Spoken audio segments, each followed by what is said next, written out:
I'm trying not to choke it. Wait, live. We live, Renee. Yeah, we're all live. All of us are live. Oh God, we're live. What was it that the thing used to say?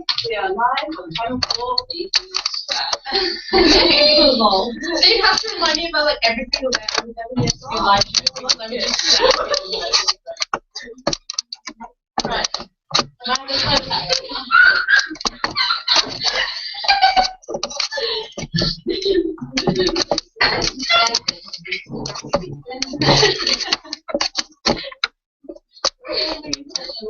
Have you ever tried to FaceTime with grandparents?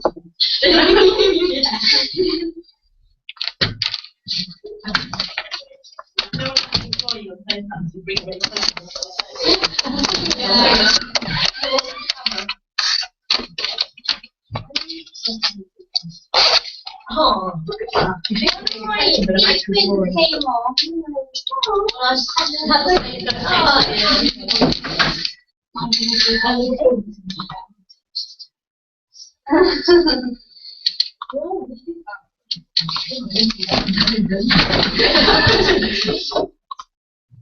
don't know what I don't know if you got really stressed. I'm doing the right word. What is up there? Can you get to the lead or not?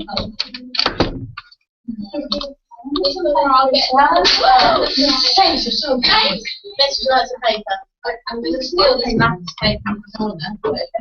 And the pens don't work. They all do, but there's no pencil in there. That's fine when there's pencils on. So I might go black because that's like, yeah. Like, Okay, can you hear me? it almost looks quite bad. Can you hear me? Oh no, of course not. Oh, just. Can you just talk about the fact that Russia came off the communist spectrum and going, I'm going towards the other end of the spectrum and like Russia has no chill. It's like Russia very chill. That was a bad joke, and since Russia borders on Mongolia, so no. You're just jealous as a joke. That's our answer title. Well, if I'm the pen, it's all okay. Alright, I'm gonna go for the college. Hey, Goldie. Hello.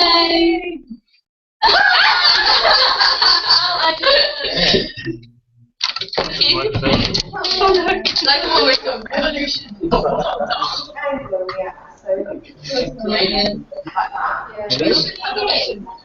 No, that's not a bad thing. Yeah. Can I hear that?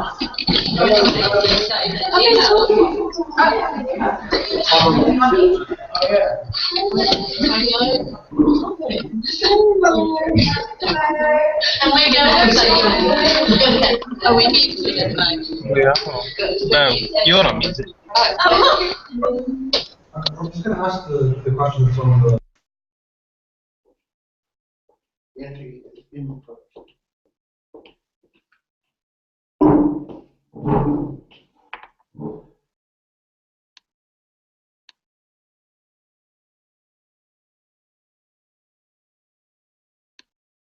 Output is internal. Hello? Hello, can people hear me? Yes. Great. Amanda Says and Newport Girls High School, are you there? Is that Newport? Can people from Newport wave their arms? Right. I have Daniel Habord, who doesn't seem to be able to see. Oh, sorry, yes, hello. Hello, great. Can I just make one request that you go to the top of your screen on the Google Hangout and adjust the bandwidth usage to low so that the focus is on sound, not on image. I'll get my technical assistant to do that. Okay, that's it. Thanks. And also that when only one of us talks at a time, so if possible, when I'm talking, you're on mute on your microphone and vice versa. Otherwise, we get a lot of feedback.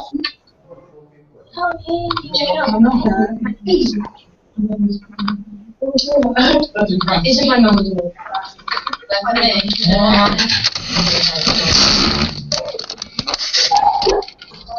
Okay.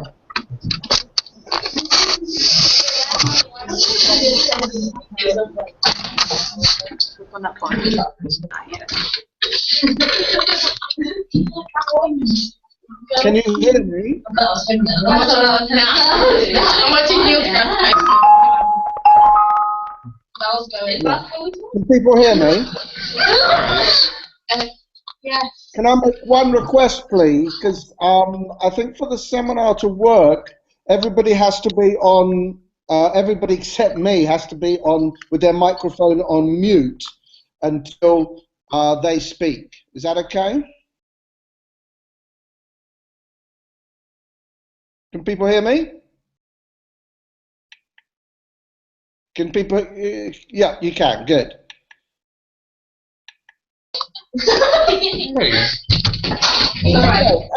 Well, welcome to the seminar where I hope we have an opportunity to discuss some exam questions. I know the girls' high school from Newport have sent in 3 or 4 questions, and I have some questions too from the Sevenoaks School. Would someone from Newport Girls' High School want to ask the first question, please?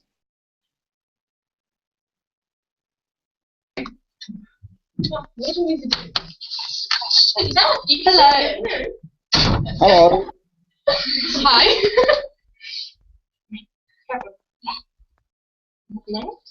Okay. Just I was curious because even though like during Alexander III's reign there were no attempts on his actual life, I was wondering what your opinions were on the idea that perhaps Russification maybe increased the threat of revolutionaries. Yes, thank you very much. What's your name? Elray. Elray. Yeah.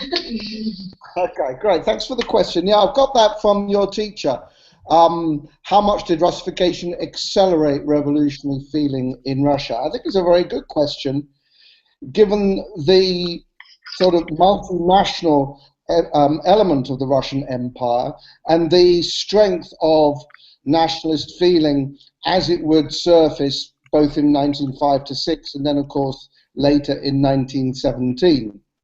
And so your question supposes that Russification would only intensify anti-Russian feelings, or at least the feeling that Russian educational policies, religious policies, and the army policies as well to some extent intensified a process of centralization, which would be seen from the point of view of national minorities as going against the interests of language rights and schools and the civil service, would be going against the nonconformist or alternative religious views, many of them more decentralist in their inclinations than the Russian Orthodox Church and its policies coming out of Moscow. And I think that that generally is true of Russia as well, that the program of Russification under Alexander III intensified a number of policies of centralization which undermined many of the reforms carried out by Alexander II. In particular, they undermined the growing autonomy of the Zemstvos in local government, so that the police, for example, was increasingly overseeing and curtailing Zemstva activity. And so I wouldn't say that the non-Russian regions of the empire are unique in this respect. I would say that actually Russification is a policy of general centralization in the Russian Empire, which affected all the local regions and which intensified a sense of retrograde policies coming from Moscow that were undermining the attempts of local towns to take more government into their own hands and to help local agriculture in particular. Of course, in a non-Russian area where local peasants were Polish or Ukrainian-speaking, or in parts of the Caucasus where there was a more intense feeling against Russian rule.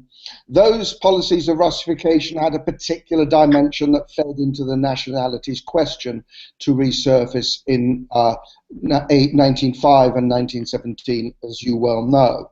But I think Russification probably has to be seen as part of a general process of centralization that obviously was counterproductive insofar as containing the revolutionary threat was concerned. And it's no surprise that from the point of view of the Russian government, particularly the reactionary Tsars Alexander III and Nicholas II, the main revolutionary threat was seen to come from the non-Russians, from the Jews, from the Poles, and the word Polish or Jewish for them was almost synonymous with at least troublemakers, if not revolutionaries. Does that help you with understanding or trying to approach that question, the girls of Newport High? Yes, I hear you. Is there anything else you want to bring up on that particular aspect? Is there an exam question perhaps that you see recurring on those lines? Not particularly. I think it was just general curiosity to see if it really was could have been a major or minor factor that factored into a number of different exam questions. Yes, and you're thinking in particular about the non-Russian regions, I take it. Yeah, mostly. Yeah, I mean, I think the answer to that really is that it was the nationalities problem. I think was, or the role of nationalism more generally was an effect of the revolutionary crisis rather than a cause. It fed off the weakness, a growing weakness of power in the centre to become a political factor when that power weakened and the coercive power of the army to suppress diminished, namely in 1905. And then, of course, obviously in the vacuum of power in 1917, the nationalities began to organise politically with growing demands for first autonomy within a Russian Federation of some sort, and then some, like Finland early on, declaring independence outright. But that was, as I think I would argue again in the late 1980s, for that matter, that was a reaction to the growing revolutionary crisis rather than a cause. So I think that's the way I would encourage you to think about it. Okay, do we have another question perhaps from, do we have, is that the Sevenoaks School I have online too? What is the other? Sorry, it's Latimer. Latimer, okay. Yeah, hi. Do we have a question from Latimer? Do you want to come over? Sorry, yes we do. Perhaps if you could say your name before you give the question, that'd be great. My name is Willem, and my question is, what are, in your opinion, the main reasons for the Bolshevik success during the Civil War, and particularly, how important was the Red Terror in this success? Wow, Willem, that's a big question. How would we explain the Bolshevik victory in the Civil War? Well, there are so many factors here. Indeed, so many advantages that the Bolsheviks had that the whites often explained it as something almost inevitable. The Bolsheviks became the center of... Sorry, can the... yeah, to go mute, and that would help. Oh, if we go mute, sorry. Yeah, just go mute. Yeah, sorry. Great, thank you. Yeah, that question from Latimer is a huge one, obviously. The Bolsheviks had an enormous array of objective advantages. Most obviously, control of old Muscovy, of the central area of Russia, where the revolution was most fiercely rooted in the land revolution. That's where most of the land had been gained by the peasants in 1917 to 18. That's where the industrial base of Russia was strongest, and that's where the railway network had its hub, had its central web of lines stretching out to all the fronts. That's an objectively huge advantage, although bear in mind that the fuel crisis was such that it was difficult for the Bolsheviks to keep those industries and transport networks going. I mean, by 1918, the Bolsheviks were surviving largely on wood and peat for energy, having lost much of their coal resources. So they had to tear up fences in the big cities just in order to heat houses and factories. But that was a big objective advantage, and the whites often claim that, you know, that really made it very difficult for them to fight, as they were divided on so many different fronts. But I think ultimately there were other factors, not just terror, as you suggest. Terror was clearly important. Terror was used in order to mobilize Tsarist officers behind the Red Army when Trotsky took the decision, I think quite rightly, that it was impossible to fight the whites with simply workers' militias, the Red Guards, and he needed professional officers with real military experience and expertise to command an army on traditional lines. And terror came into play there. And terror came into play, obviously, in keeping a lid on the domestic situation, terrorizing the population into conformity, terrorizing workers, peasants into giving up their resources, although that, of course, had its backlash with lots of peasant uprisings throughout the Civil War, with peasants not wanting to give up their grain and soldiers and labor for the Bolshevik cause.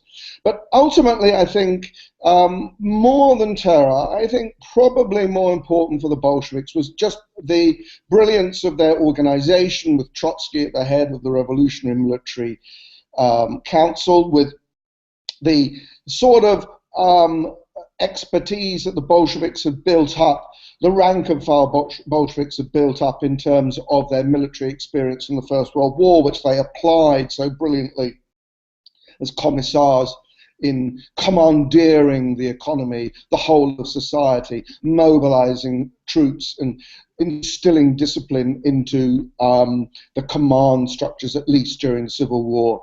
But I think the other big thing I would stress is just the fact that having control of that central area of Russia, where, as I say, the revolution on the land was rooted, was absolutely crucial. Because when you look at it, all the armies of the Civil War found it very difficult indeed to keep hold of soldiers. Every army was mobilizing peasants and losing peasants through desertion as quickly as they were mobilizing them. Peasants might be forced into fighting for either side for a while, but then once harvest time came, or they had an opportunity to run off with their guns, they did so. And so it became very difficult for the Bolsheviks, as it was for the white armies, to retain peasant soldiers in this vast peasant society with any degree of confidence in keeping them for more than a few weeks. And terror wasn't enough to keep them.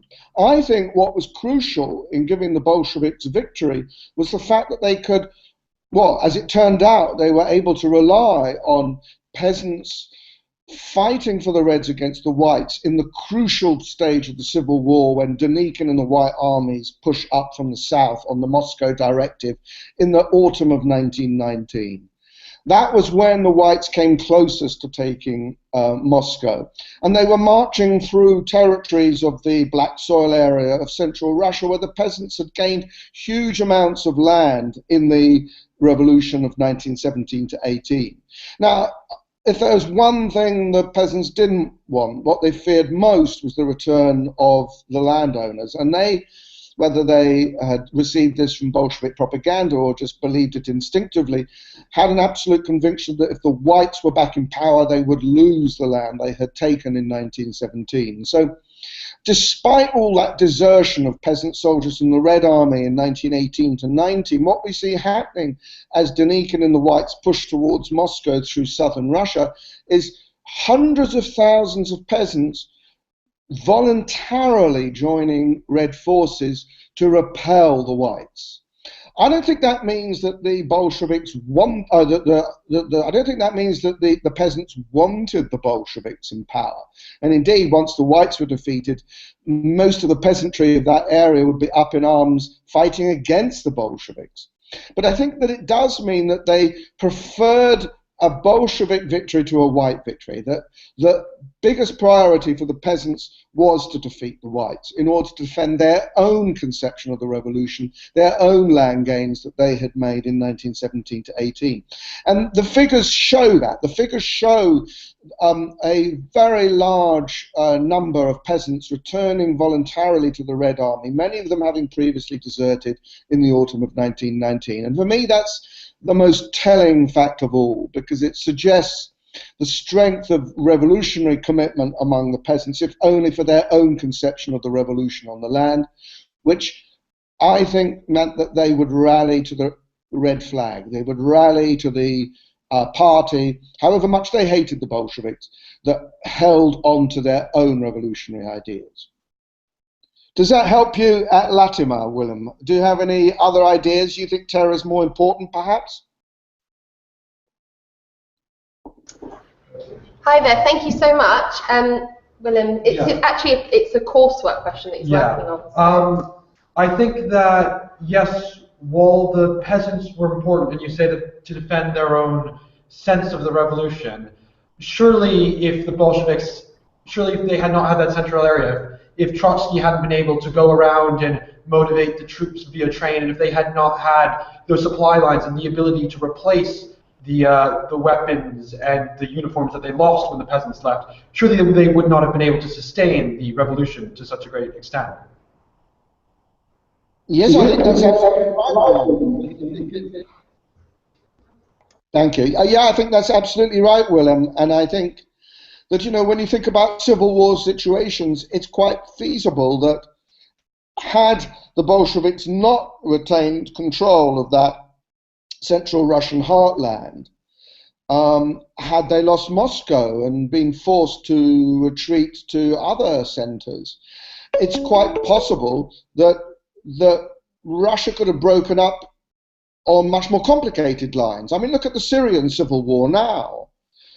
It's a very complicated map with the Assad government forces controlling bits of Syria, opposition forces other areas, ISIS other areas, the Kurds other areas. So, civil wars can break up a country territorially in very complicated ways, and that might well have happened, as you say, in the Russian Civil War situation, as it did to a certain extent in the Spanish Civil War in the 1930s.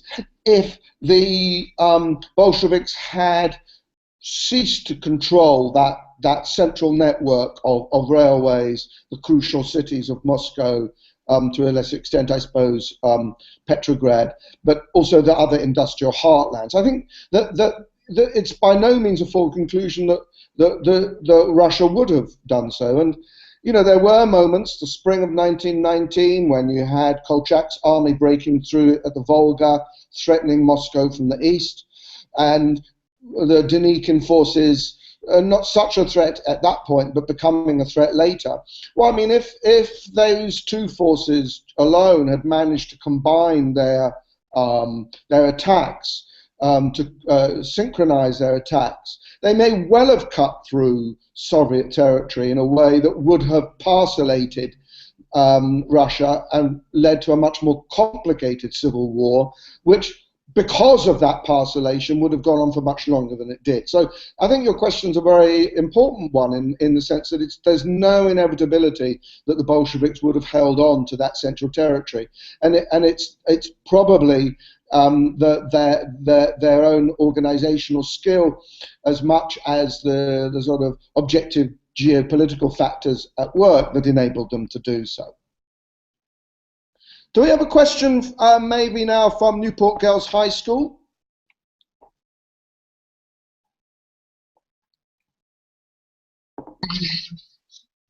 Hi, I'm Hattie, and if had emancipation succeeded, would revolution have been likely in 1905? Okay, that's a really interesting question. I find that one quite difficult because It's like one of those what-if questions, isn't it? And the what-if between 1861, when the serfs at least were emancipated, and 1905 is quite a long time. I think in some ways I incline to the view that yes, of course, revolution would continue to have been very likely, simply for the reason that emancipation didn't resolve the fundamental questions of the land or the power question in the countryside. So, as you know, peasants didn't receive land for free, nor did they receive the best bits of land in their community. They were forced to repay the land on redemption payments or sort of mortgage until 1905. Moreover, and that meant that they became heavily indebted to the state, but also to the gentry in the form of paying rent for land, which they needed to feed themselves, because the land they'd got in 1861 wasn't enough. So essentially, between 1861 and 1905, the peasants are renting the vast majority of the landowners' land, and so the basic question, who should own the land, who should have rights to the land, it remains unresolved. The emancipation also doesn't resolve the power question, and for me, it's an important political fact, and I always pointed out to my own students that corporal punishment was not abolished in Russia until 1904. In other words, you had, between 1861 and 1904, 43 years after the peasants were supposedly free, a system of government in the countryside where gentry magistrates had the power to flog a peasant for a minor crime or misdemeanor. So, the power question isn't resolved in terms of citizens' rights and duties. The emancipation left power in the countryside largely in the hands of gentry magistrates, who continue to rule in judicial terms in ways that were quite coercive.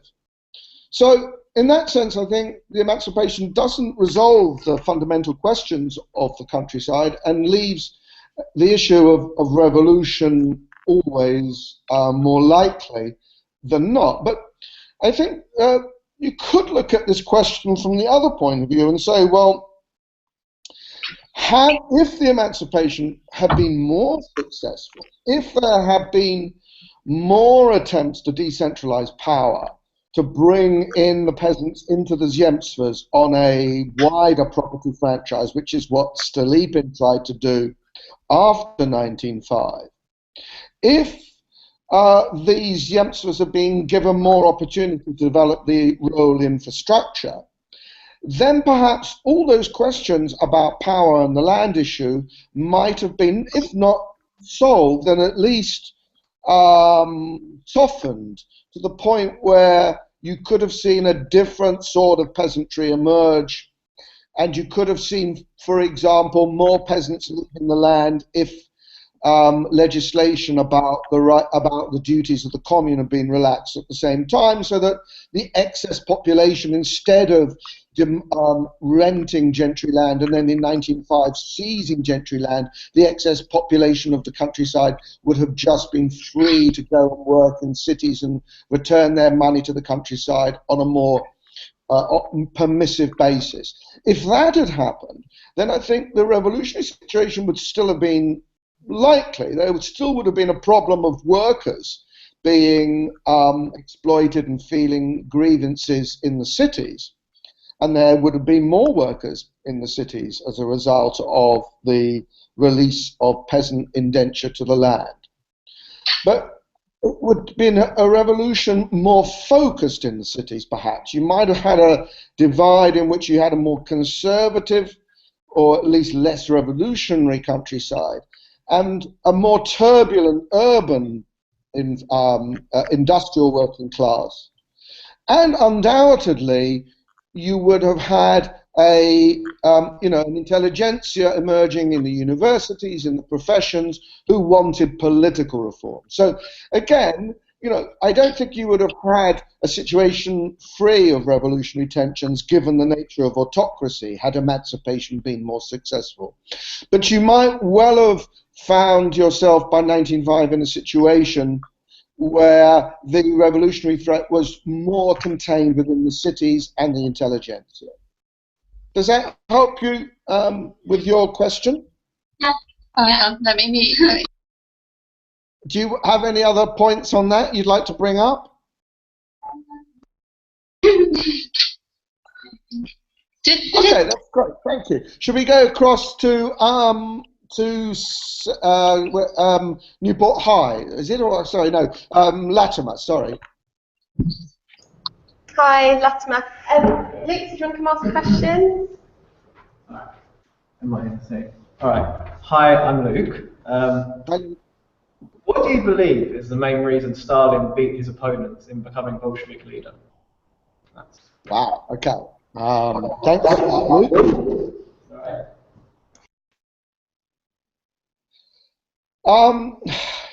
I think if you approach that question, you can do so from a number of perspectives. You can look at it in terms of high politics, in terms of the struggle for power within the Central Committee and the higher organs of the party during Lenin's illness and in the immediate aftermath of that.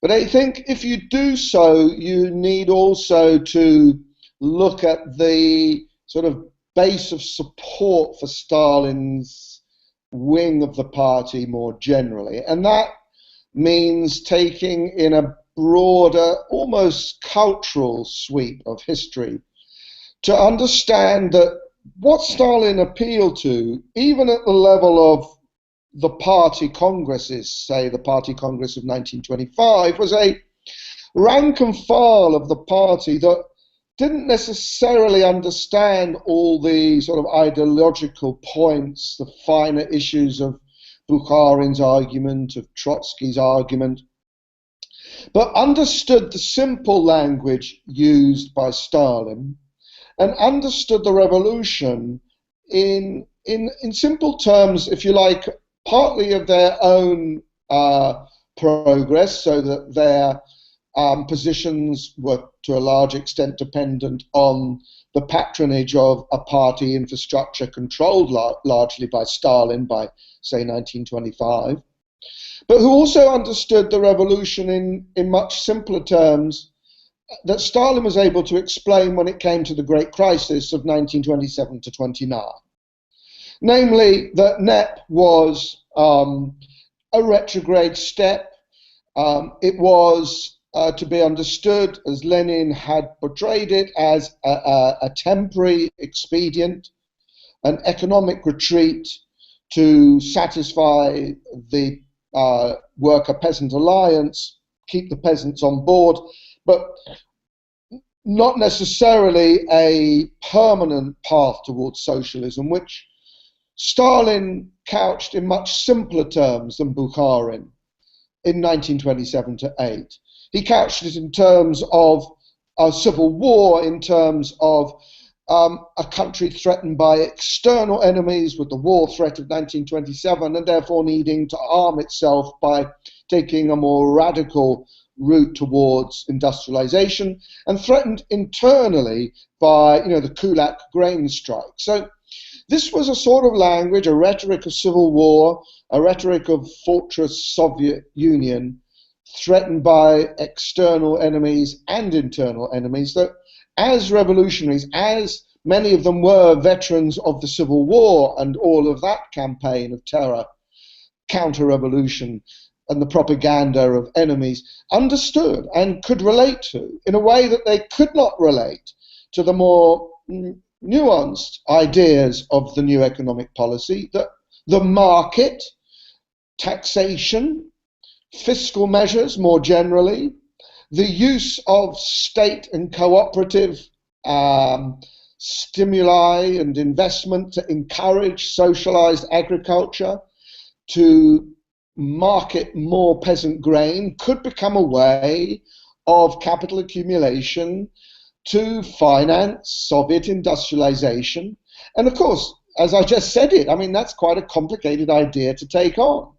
That is not necessarily an idea that's going to persuade rank-and-file Bolsheviks coming into the party under Stalin's patronage in the 1920s, because they tend to see the peasant, and certainly the kulak, as a class enemy. They tend to see money and the whole idea of private trade as a threat to the revolution.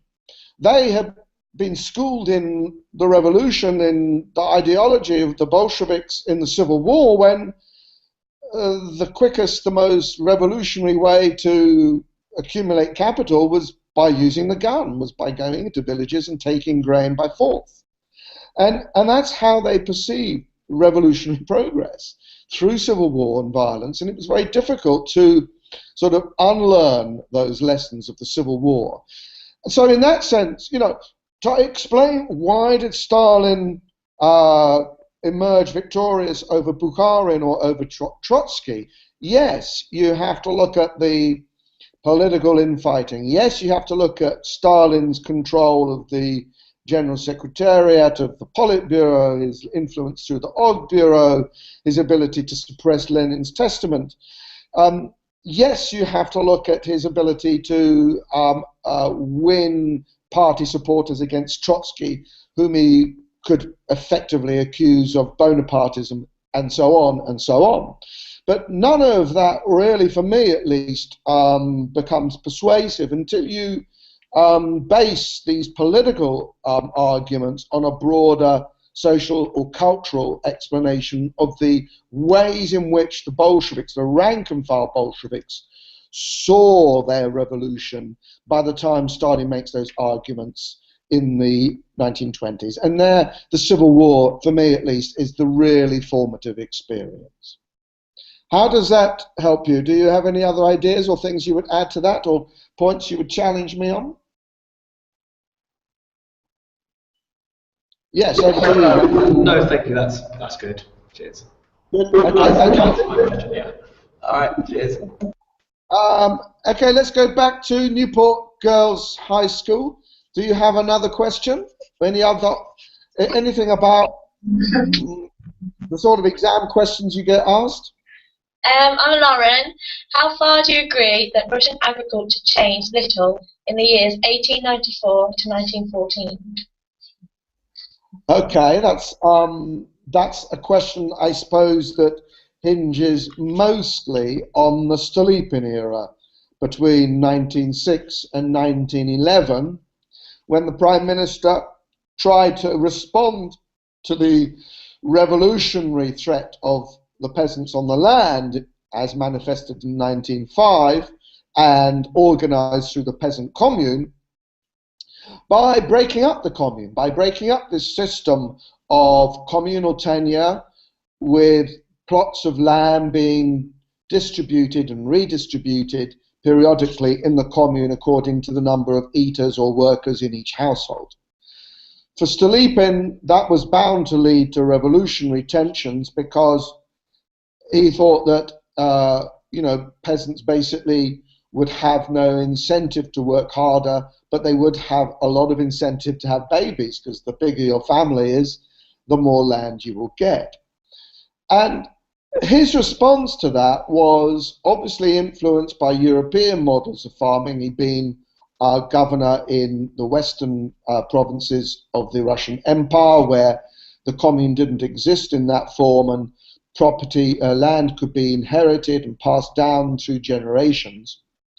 And that's what he tried to apply in Russia more generally, by throwing all the resources of the state to help peasants separate from the commune and enclose their land either on fully enclosed farms, the hutora, where they would literally sort of dismantle their houses and be allowed, with the help of agronomists and all sorts of other state assistant, to set up on fully enclosed farms, or where within the commune and within the village they were allowed to enclose their strips of land in one block or maybe several blocks, and retain a house in the village itself.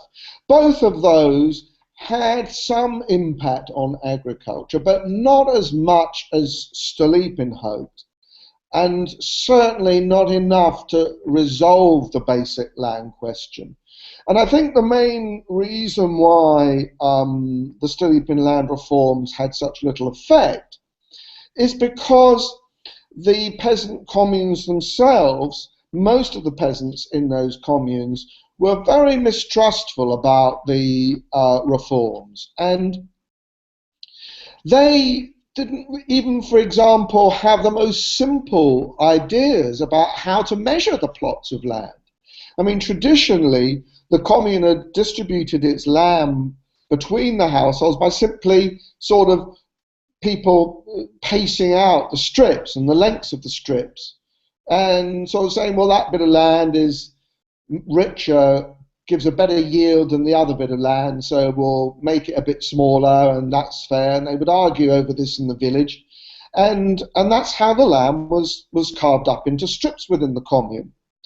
And the Stolypin land reforms depended upon agronomists coming in with tripods and rulers and all of the rest of it, and peasants were mistrustful. They didn't trust this modern mechanism of deciding which bits of land were fair. And indeed, the measurements and the parcellations that were made often cut across their own traditional concepts of what was fair.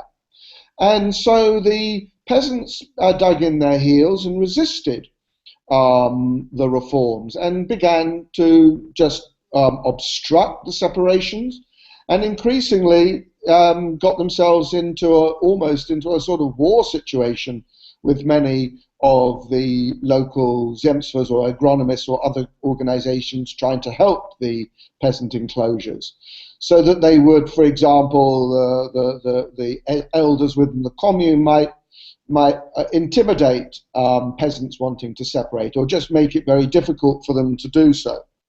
So overall, I think that would be my answer to the question, that Russian agriculture changed relatively little, and certainly did not increase yield sufficiently to resolve the basic problem of peasant poverty between 1894 and 1914.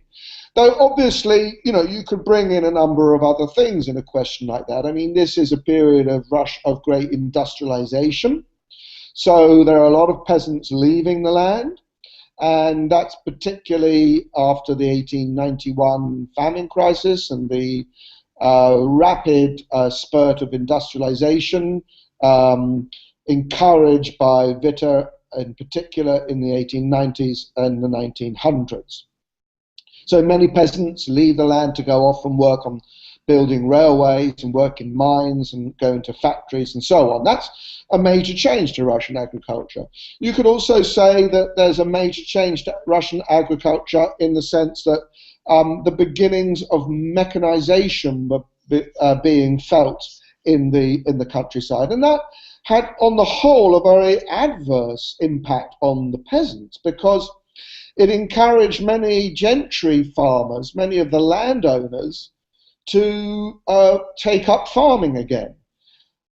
In the 1890s, world food prices began to rise after a long period of falling, and that meant that Russian landowners, instead of renting out land to peasants, because land wasn't worth much to them if they couldn't get high prices for food on the world market, now began from the 1890s to try and farm it themselves, using mechanized, using machines to harvest and thresh the wheat, particularly in areas like the south of Russia, where they had good railway access to the ports for exports.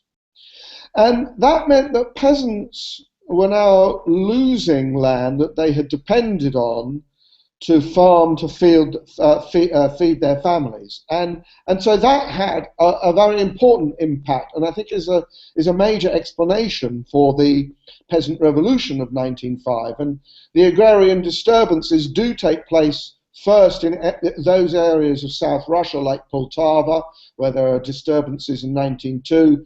Later Saratov, where it's very violent in 1905, precisely because those are the areas where the landowners are returning to farm the land with machines, trying to turn peasants from farmers into landless labourers working on their estates, or latifundia, if you like.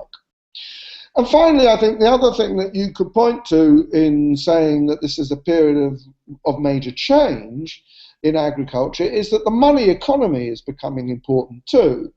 So that there were more opportunities for peasant sons, younger sons, to go off and work on these latifundia in these big estates or on mines and railways, and what we call raid the cash economy to sustain peasant farms.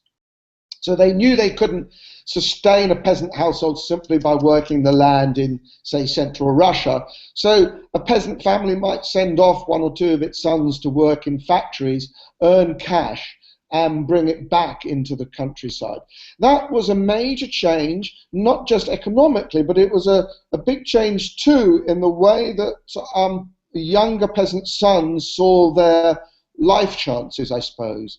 And so we begin to see, as a result of the infiltration of the money system into agriculture, we begin to see peasant households breaking up and younger peasant sons wanting to set up households of their own, if only to keep the money they're earning. And that meant that those younger peasant sons are becoming more active, more independent, they're generally more educated, they have money, and would you believe it, these are, as you might expect, the real leaders of the peasant revolution in 1905 and again 1917. So, you know, the changes we see happening in agriculture in this period are all creating forces, social forces, that will erupt in the Russian Revolution. Does that help you? Have you got any other points about that you'd like to bring up? Amherst? Newport girls? Very good. No, that's great. Thank you. Very good. Okay. I think we have time for one more question, maybe, from Latimer. Do you have a question there? Yes, please. My name is Lauren, and I'd like to ask how much emphasis would you put on World War I for the cause of the collapse of the Romanov rule in 1917? Thank you, Lauren. Thank you. Thank you, Lauren. Yes, I think it's absolutely crucial, isn't it? And crucial not just to the collapse of the Romanov dynasty, the monarchy, but also crucial to the ways in which the Russian Revolution would develop from February, not just in 1917, but through the whole revolutionary period of the Civil War itself. That's not to say that there wasn't potentially a revolutionary situation before the First World War. And historians differ on that. There are some historians who would argue that urban Russia was on the brink of a new revolutionary situation in 1914. In July 1914, there were strikes and demonstrations in Petrograd, and indeed that was one of the reasons why the Tsarist regime decided to go to war. Some historians would maintain, in order to suppress that revolutionary discontent. And indeed, once Russia is at war, the patriotic movement is such that the urban discontent is quietened. But whatever one says about the revolutionary situation in the summer of 1914, and you can take different views on that, I think it's undoubtedly the case that without the First World War, the February Revolution would not necessarily have occurred at all, and the revolution would undoubtedly not have developed in as violent and radical way as it did in 1917. I mean, I think it's sort of difficult to say with any categorical certainty that the revolution would not have occurred, because you just don't know what would have happened if Russia had remained neutral in the First World War. Who knows what would have happened? Who knows whether it would have stabilized with relative economic progress, or at least stability, as opposed to what happened. So I don't think you can sort of make a great deal out of the what if question, and I wouldn't encourage that in any response. But I think that you can certainly show with a lot of certainty the ways in which the war affected both the way in which the revolution developed and how it developed, its nature, in other words. So clearly, the sense of a grievance because of food shortages, inflation, the constant loss of life, all of these were very important in building up discontent in the country. Certainly, the rumours that spread of treason at court, all those dangerous pornographic stories about the influence of Rasputin, widely thought to be a German spy, and influencing the Empress and undoing Russia's military campaign. All of that was tremendously damaging, and those rumours took on a real force in Russia. They were widely believed. It was widely believed by people that Russia was losing the war because the German woman, the Empress, was leaking military secrets to the Germans.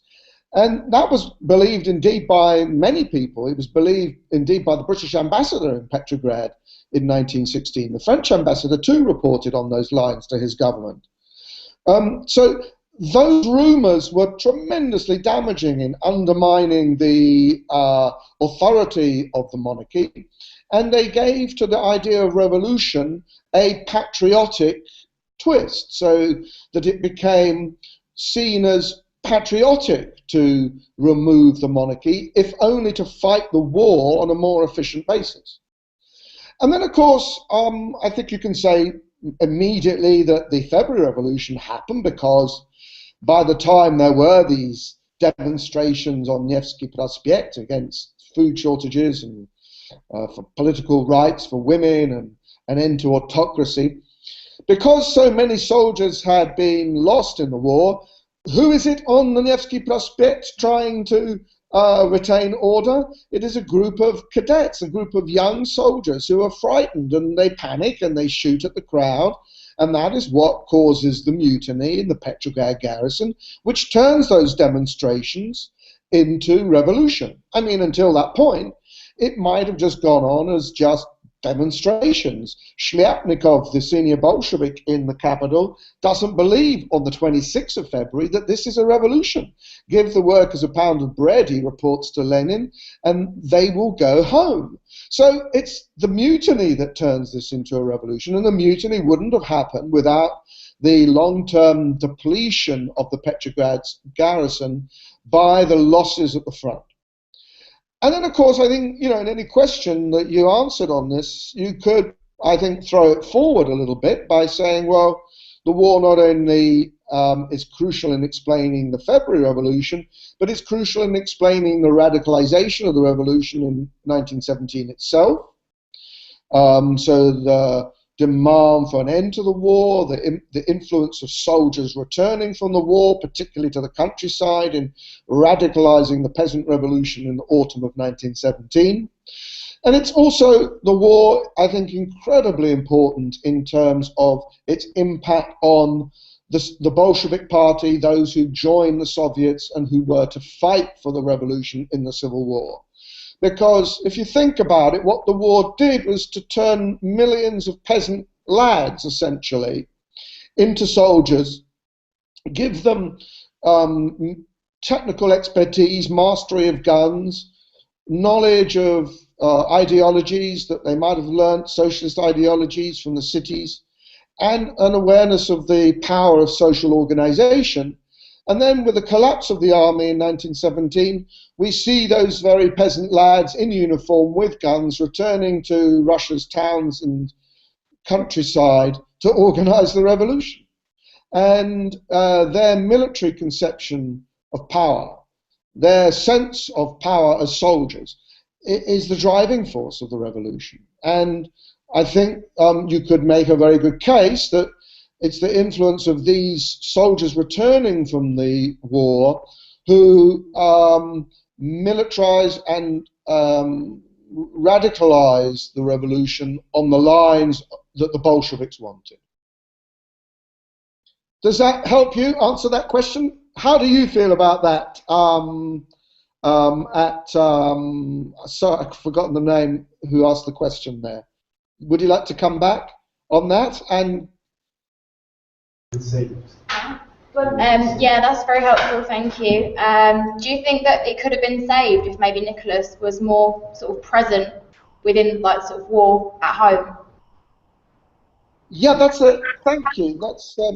It's Lauren, isn't it? That's a great question. Yeah, I mean, I think undoubtedly that decision by Nicholas to go and take up the command at the front was pretty disastrous. Had he stayed in the capital, there was more chance for the monarchy to capitalize on any patriotic feeling that was there or remained after all the defeats. And there was more chance that his presence would counteract the growing tide of rumour, criticism of the Empress and her ministers, that they were all effectively playing into the hands of the Germans. But you know, that would have also required, to stem the sort of tide of revolutionary patriotic sentiment, that would have required from the monarchy, I think, a different sense of how to handle public relations, if we can put it that way. In the absence of a free press, they were dealing with a society that was awash with rumours, and they needed to find a way to counteract that rumours. So they needed to have better press officers. They needed to put out good stories. They needed to use the press. They needed to use popular pamphlets, postcards, leaflets, and all the rest of it to try to put out and retain a much more patriotic link to ordinary people, to keep that faith there. And they were disastrously bad at doing that. I mean, I like to tell the anecdote, you could use it yourselves maybe, that, you know, in 1915, the Empress decided that it would be a good photo opportunity to invite the cameras into the Winter Palace, where they were involved in work as nurses, because part of the palace was turned into a hospital for wounded soldiers. So the photographers came and took pictures of the Empress and their daughters in nurses' outfits. Well, I mean, it was a public relations disaster, because what they weren't aware of was that by that stage, a whole consignment of British nurses' outfits sent to Petrograd had fallen into the hands of the city's prostitutes. So that the nurse had become a euphemism in Russian for prostitute. And the image of the Empress and her daughters in the nurses' outfits only worked against them, and all sorts of jokes and rumours and pornographic leaflets and pictures were distributed, even further to undermine the authority of the Romanov dynasty. Okay, I think we should probably wrap up this seminar, because I have to go and teach very soon. Is there any other point anyone urgently wants to make from Newport Girls High School or Latimer? If not, I will sign off here. Anybody else want to come back on anything? Can we just say thank you very much for Lando from Newport Girls? Thank you very much. It's been a pleasure. I hope it helps you. And thank you also, Latimer. I hope you'll find the exam easier when you come to sit it. And this, along with the other videos, will be up on the video library in the next week or so. Thank you very much from Latimer as well. It's really, really helpful for their coursework questions. So thank you very much. Thank you both for attending. Thank you. Bye-bye, everybody.